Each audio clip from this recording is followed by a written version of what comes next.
Welcome back, everyone. We're back here at the basement dig out. We got a small crew over here today chipping away slowly at all this dirt material. You can see we got the trailer out front here where they're wheelbarrowing all the dirt into a trailer that then gets picked up by one of our trucks and then dropped off at our yard. This load's about full. You can see they're getting pretty close, so this one's about to be picked up here probably in roughly 5 minutes. We'll see. Let's go ahead and check in on the job that we got going on here. So as you can see before when I was talking about logistics, so you can see just how nice this path is for the guys at the wheelbarrow. Super easy for them to get from the basement all the way down here to the trailer that they got backed up. Really nice to see. Some jobs can be a little bit more complicated, but it's nice to see how simple this one is. How's it going? So you can see he's going to wheelbarrow this out and he's going to take this to the truck.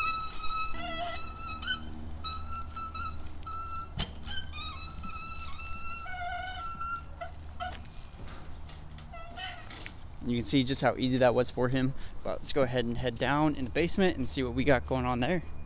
All right, so we got our conveyor system set up right here. You can see he's down there shoveling dirt up, and then they'll turn this on. The man that's out here, he's in charge of logistics and running this out to the trailer as you've seen. And then if not, that doesn't stop them. What they'll do if they're waiting on the trailer, because when they take the trailer away, they have nowhere to put the dirt. So they'll just stack it here, or they'll find an area to put the dirt while they wait for the trailer to come back. So this is why we like the conveyor system. You just seen how easy that was to get dirt from the basement all the way up here to ground level and then shot out to the trailer. So this system works really well. And if you have a competent crew that knows how to use some shovels, this can get done pretty quick. So the truck just pulled up and he's gonna tow away all the dirt and material that they got, and it is around lunchtime, so the guys are probably gonna go head out and do lunch after this as well.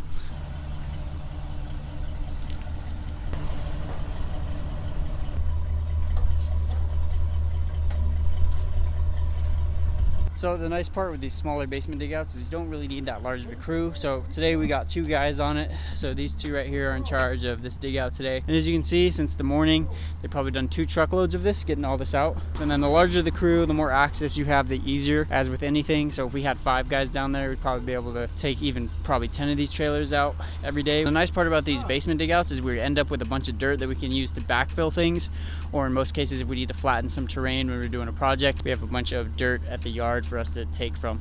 All right, so I just took the cameras off the job. I'm gonna go dump the footage, change the batteries in these bad boys, and then we'll be back in the basement kind of showcasing everything that they've done, giving you a little bit of a walkthrough, and hopefully after that we'll hop into the time-lapse footage. Just climbed in our little access hatch here, and if you remember last week, it was kind of all this.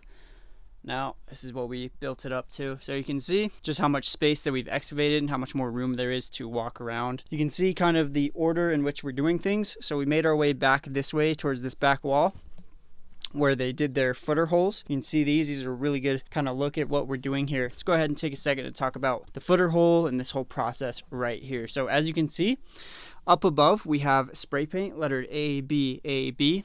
And the reason for that is we do the A segments first. That way, this dirt can support the existing foundation of the home. As you can see here, this footer has something to rest on. Because if we were to just tear out this whole corner, the whole house would sink pretty much. There's nothing under the house. This is what's holding up the house right now. So we did the A segments first here in the corner, here and here, as you can see. And then if we take a look, you can see the existing footer, and then this is what was underneath. So this used to all be dirt, and this is where the existing foundation laid. So we come in here and then we excavate this down to where the new footer is going to rest, so right about here. And then what we're going to do is we're going to put a form up against this, and we're going to create our new foundation walls to extend this foundation down to the new basement floor. Taking a step back and kind of see this a little bit better. So here's a good kind of visualization of that. You have A, B, and then A.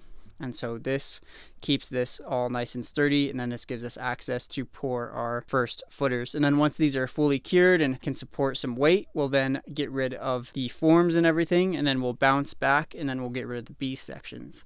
So if you've seen any of our previous videos, you kind of understand this process. We talk about it a lot. It's very important to be safe down here just because you do have a whole home above your head and you don't want this to cave in on you or your workers. And then you can see here, they're already starting work back here on the next footer hole. They got the jackhammer and they're slowly breaking away all this dirt. And as if you've noticed, and if you work with dirt a lot, you can tell that this is some pretty nice soil that we have down here. It's really malleable and super easy to break. On some of our other jobs, we have larger rocks that are in the mix that can kind of get in the way and kind of either ding up your shovel shovels, or just be hard to move out with just hand equipment. You got to break it down, take a jackhammer, cut the boulders in half, all that stuff. But it's looking really promising down here. They started pushing this way as well, as you can see. In the back wall, see if you can get a good look at that, is just right over there. So we're about 3/4, maybe 2/3 the way through. They just got to excavate this final section, and then we'll have a nice and open room. And I'm pretty sure they already have an existing basement over there. You can see that plastic wrap. So this end up getting built into that. Do some demo work on this brick wall back here to give access to the existing basement. We'll see exactly what happens with that. And as you can see, the way to go on these jobs for the footer walls is our bags of concrete. The reason we don't bring the pump truck is because footers are yay big. It'd be kind of pointless to have a whole crew, bring the pump truck, do all this stuff just for some footers that you can pour with just some concrete mix bags. So we got those here ready and loaded to go. So by next week, these 2 footers should be poured, maybe even this 3rd one back here, and it'll be nice to see. Yeah, looking really good. If you have any questions about this, go ahead and leave them in the comments below. I'll try to address them in next week's video. I always like to do that, try to keep you guys up to date and try to answer any of your guys' questions when it comes to this whole process. But with that said, I think it's time to hook the cameras back up and go ahead and hop into the time lapse and kind of do a little bit of a voiceover over that, kind of explaining what the guys were doing this week. Pretty self-explanatory. Just a little bit of a recap before we send this off. They expanded our main area here, so they have a lot more space, and then just getting rid of the bulk of the material in the center, and then started work on the footer holes, where they're then going to frame up some footings and then drop the foundation down to the new basement floor height. If you guys want to watch me kind of put up these time-lapse cameras, we'll get right to it. So no ladders, unfortunately, so I got to stack some bags of concrete to stand on if I want to get these cameras in a good spot. So you're about to see that. Luckily, the entry hole is usually always pretty tall, just so it's easier to access. So putting up this first camera is usually pretty easy, just because I don't need a ladder or anything. I can just reach up and put this on there. I don't want that one facing a little more inward. Kind of like that. There we go. Perfect.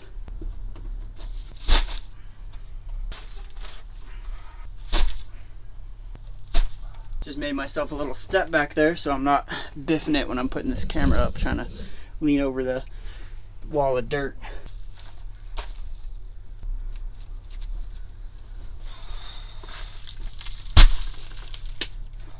And just like that, we got all the cameras set up and ready to go for next week. If I haven't said this already, Brino cameras are probably the best. You can see just how easy that camera went up. The clamps they have on these systems are really nice and super easy to get a clamp where you need them. But with that said, let's hop into the time-lapse footage. Jumping into where we left off last week, you can see that they started to slowly expand this center room. They're just using hand tools here and then a jackhammer to break away all the material. As I mentioned in the video, this is really loose soil, so it's really easy to break apart. And now at this point, they've created a large enough center room that they can store material in the corner and slowly start to inch away at these footer holes. The first part of the dig out is always the hardest just because it's so cramped and tight. So we started out with 2 guys on this crew to kind of breach into this room, and now we can expand this to like 5 or 6 people down here to really speed up progress. And as I mentioned before, since they have this larger space, they're able to throw dirt kind of by the entrance, so they have all this extra room to kind of manipulate the material and put it out of their way. So you can really see that from this angle. They're piling all the dirt up here by the entry hole. And once it gets tall enough, they kind of switch roles here and then start to slowly throw it out there, but it doesn't get in their way and impede their movement, which is really nice. And just like that, we're getting pretty close to the end here. You can see how quick this all starts to happen when you have a larger crew. So they had 5 guys down there at this point, everyone digging, everyone moving stuff around, and it really started to speed up. And it's really important to note that there's no plumbing or anything in this crawl space, so you can see that the guys don't really have to work around anything or kind of avoid water heaters or anything like that. They can just dig straight like a trench, and it's really easy. But with that said, that's going to bring us really close here to the end. The guys are just doing some final tasks on this week and just moving some material and bringing in all those concrete bags. But I'm going to leave you with the rest of the video here.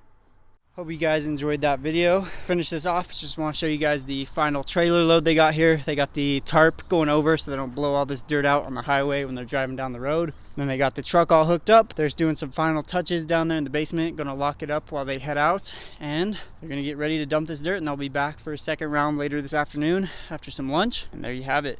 Pretty simple process. You don't need too much. You don't need any crazy tools or anything for these basement dig outs. All you just need is some good manpower and especially some good willpower. But with that said, hope you guys enjoyed the video, and I'll be seeing you next week for the update on this dig out.